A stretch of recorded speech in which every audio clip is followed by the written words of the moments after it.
好来，乡亲啊，继续来看咱家己生产的国产疫苗申请紧急授权进入到最后的阶段。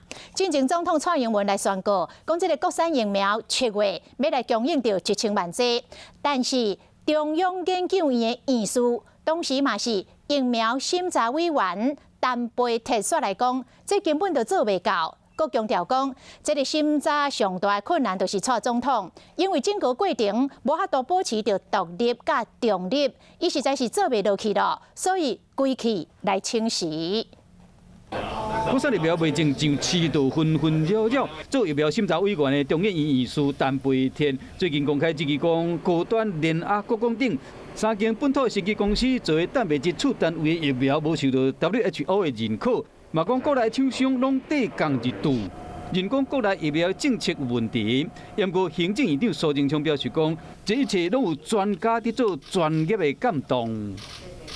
要注重安全性、疗效性、及时性的各方因素，相关人员也都应该遵守相关规定。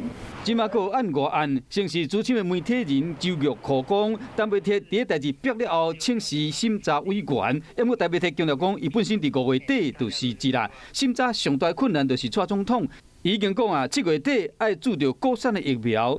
伫这款情形下，食药署敢法度挡来自总统府的压力，归去是真。您的电话将转接到语音信箱。 陈培铁拢无接外界电话，这个代志更加引起各种的争论。中研院的院士竟然还遭受蔡政府如此国家机器的打压。那这样子的一个时程，势必对于审查委员来说，食药署是不是会听行政院院长、听总统府的？